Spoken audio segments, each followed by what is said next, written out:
ሰላም ጤና ይስጥልኝ ውድ ቤተሰቦቻችን፣ ይህ ተራራው ሚዲያ ነው። ኢህአፓ የአማራ ህልና እስረኞች እንዲፈቱ ጠይቋል። በማንነታቸው ብቻ በግፍ እስር ላይ የሚገኙት የአማራ ተወላጆች በአስቸኳይ እንዲፈቱ ኢህአፓ ጠይቋል። የኢህአፓ ዋና ጸሐፊ ምስጢረ ስላሴ ታምራትና የኢህአፓ ህዝብ ግንኙነት ኃላፊ ይስሐቅ ወልዳይ በዛሬው ዕለት በቂሊንጦ ማረሚያ ቤት የሚገኙ የፖለቲካና የሃይማኖት እስረኞችን ጎብኝተዋል። በዚህም ለዓመታት በግፍ እስር ላይ የሚገኙትን ዮሐንስ ቧያሌው፣ ጋዜጠኛ ዳዊት በጋሻውን፣ ክርስቲያን ታደለን፣ ረዳት ፕሮፌሰር ሲሳይ አውግቸው፣ ቴዎድሮስ ኃይለማርያም፣ ዶክተር ወንደሰን አሰፋን እንዲሁም ዶክተር ጫኔ ከበደና ካሳ ተሻገርን ጠይቀዋል። እነዚህም በስም የተጠቀሱትም ሆነ ስማቸው ያልተገለጹ የፖለቲካና የማንነትና የህሊና እስረኞች ለሀገርና ለወገን እየከፈሉ ያለው ዋጋ እጅግ ከባድ ነው ሲልም ኢህአፓ አሳውቋል። ኢህአፓ ለፖለቲካና ለማንነት እስረኞቹ ያለውን ጽኑ አጋርነት እየገለጸም መንግስት በአስቸኳይ ያለምንም ቅድመ ሁኔታ እንዲፈታቸውም አሳስቧል። የሰብአዊ መብት ተቆርቋሪ ድርጅቶችና ዓለም አቀፍ የዲፕሎማቲክ ማህበረሰብም የግፍ እስር እንዲቆም መስራት ይጠበቅባቸዋል ሲል በመግለጫው አሳስቧል። ዋጋ እየከፈሉለት ያለው የኢትዮጵያ ህዝብም ከእነርሱም ሆነ ከቤተሰቦቻቸው ጎን በመቆም ውግንናውን በተግባር ሊያሳይ ይገባል ሲልም ኢህአፓ ጥሪ አቅርቧል።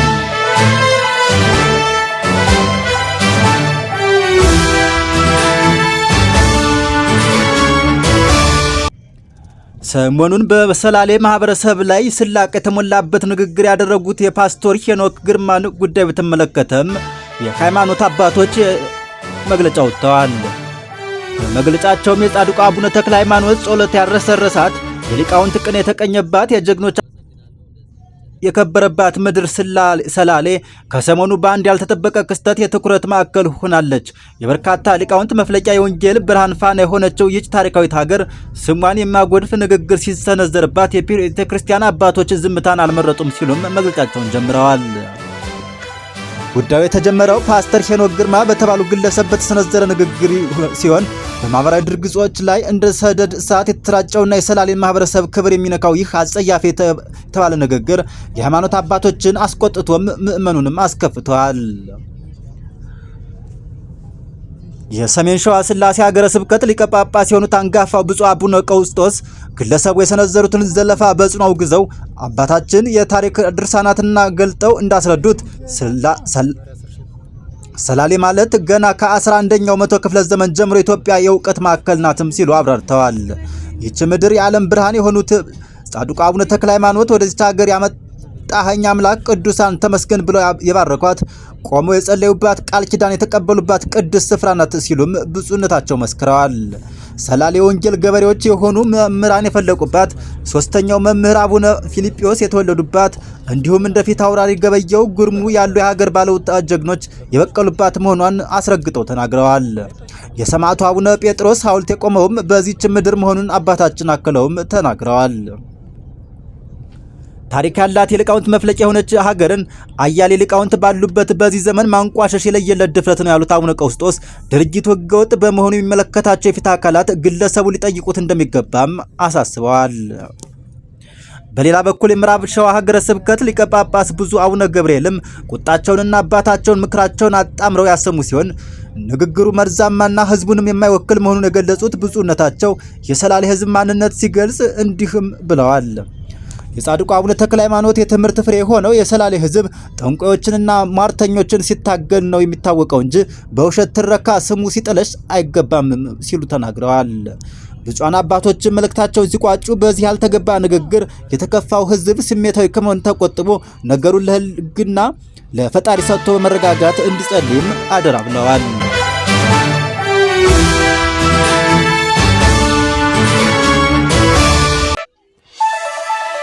የአሜሪካ ጦር ኃይሎች ጠቅላይ አዛዥ ፕሬዝዳንት ዶናልድ ትራምፕ ሐሙስ ዕለት በናይጄሪያ ሰሜን ምዕራብ በሚንቀሳቀሱ የአይኤስ አሸባሪ ቡድን ላይ ኃይለኛና ገዳይ የአየር ጥቃት መፈጸሙን አስታውቀዋል። ፕሬዝዳንት ትራምፕ ትሩዝ ሶሻል በተሰኘ ማህበራዊ ሚዲያ ገጻቸው ባስተላለፉት መልእክት ጥቃቱ የታለመው ክርስቲያኖችን ኢላማ በማድረግ በሚገድሉ አሸባሪዎች ላይ መሆኑንም ገልጸዋል። እነዚህ አሸባሪዎች የክርስቲያኖችን ግድያ ካላቆሙ ዋጋ እንደሚከፍሉ ቀደም ብዬ አስጠንቅቄያቸው ነበር ያሉ ሲሆን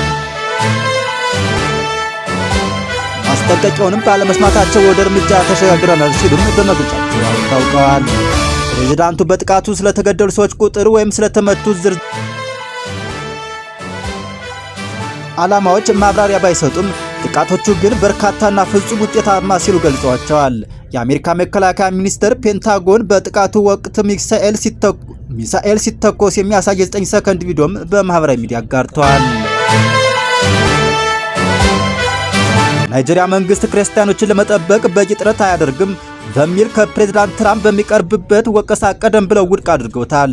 የናይጄሪያ ፕሬዝዳንት ቦላ አህመድ ቲኑቡ በሀገራቸው ህገ መንግስታዊ የሃይማኖት ነጻነት ዋስትና እንዳላትና ሃይማኖታዊ ስደትንም እንደማታበረታታ ገልጸዋል። የፖለቲካ ተንታኞቹ እንደሚሉት ምንም እንኳ ክርስቲያኖች ጥቃት ቢሰነዘርባቸውም በናይጄሪያ ሰሜናዊ ክፍል በታጠቁ ቡድኖች የሚገደሉት አብዛኞቹ ዜጎች ሙስሊም መሆናቸውንም አስታውቀዋል።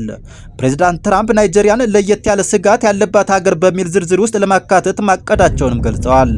ይህ ምደባ በሀገሪቱ ላይ የተለያዩ ማዕቀቦች እንዲጣሉ መንገድ ሊከፍትም ይችላል ተብለዋል።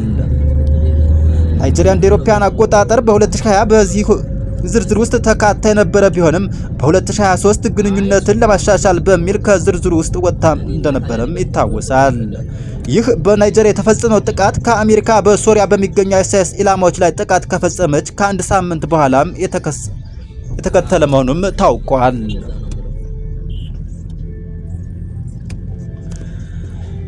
በመጨረሻም ከሶማሊያ ከተገነጠለች ከ3 10 ዓመታት በላይ ያስቆጠረችው ሶማሊላንድ ከእስራኤል መንግስት ሙሉ የሀገርነት እውቅናን አግኝታለች።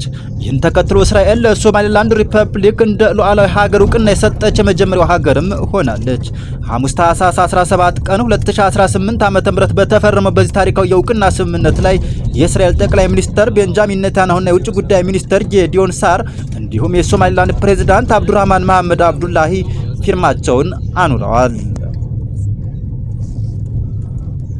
ሱኒ ሙስሊም የሆነችው ሶማሊላንድ እንደ አውሮፓውያን አቆጣጠር በ1960 ከሶማሊያ ጋር የሽግግር ውህደት ከመፍጠሯ በፊት ለ5 ቀናት ብቻ ነጻ ሀገር ሆና ቆይታም ነበር።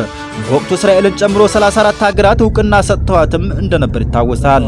እንደ አውሮፓውያን አቆጣጠር በ1991 በይፋ ከሶማሊያ ብትገነጠልም ከዚያን ጊዜ ወዲህ እንደ ኢትዮጵያ፣ እንግሊዝ፣ ቱርክና የተባበሩት አረብ ኤሚሬት ያሉ ሀገራት የንግድና የሊያዘን ጽህፈት ቤት ከመክፈት ውጭ ሙሉ የሀገርነት እውቅናም አልሰጧትም ነበር። ጠቅላይ ሚኒስትር ኔታንያሁ ከሶማሊላንድ ፕሬዝዳንት ጋር በስልክ ባደረጉ ቆይታ ግንኙነቱን መሰረታዊና ታሪካዊ ሲሉም ገልጸውታል። ኔታንያሁ አክለውም ከእናንተ ጋር በኢኮኖሚ በግብርናና በማህበራዊ ልማት ዘርፎች ጋር ለመስራት ፍላጎት አለን ሲሉም ገልጸዋል። የሶማሊላንድ ፕሬዝዳንት እስራኤልን በይፋ እንዲጎበኙም ጥሪ ቀርቦላቸዋል። በተጨማሪም ሶማሊላንድ የአብርሃም ስምምነት ለመቀላቀል ያላትን ፍላጎት ለአሜሪካው ፕሬዝዳንት ዶናልድ ትራምፕ እንደሚያሳውቁም ቃል ገብተዋል። የእስራኤል ውጭ ጉዳይ ሚኒስትር ጌዲዮን ሳር በኤክስ ገጻቸው ላይ እንደገለጹት በቅርቡ በሁለቱም ሀገራት ኤምባሲዎች የሚከፍቱ ሲሆን አምባሳደሮችም ይሾማሉ ተብሎ ይጠበቃል። ጠቅላይ ሚኒስትር ኔታንያሁ ለዚህ ግንኙነት መሳካት አስተዋጽኦ ያደረጉትን የሞሳድ ዳይሬክተር ዴቪድ ባርኔንና የውጭ ጉዳይ ሚኒስትሩንም አመስግነዋል። ይህ በእንዲህ እንዳለ ባለፈው ነሐሴ ወር ሶማሊላንድ ከጋዛ የሚፈናቀሉ ፊልስጤማውያንን ለማስፈር ከእስራኤል ጋር ንግግር ከጀመሩ ሀገራት መካከል አንዷ መሆኗም የሚጠቁሙ ዘገባዎች መውጣታቸው ይታወሳል።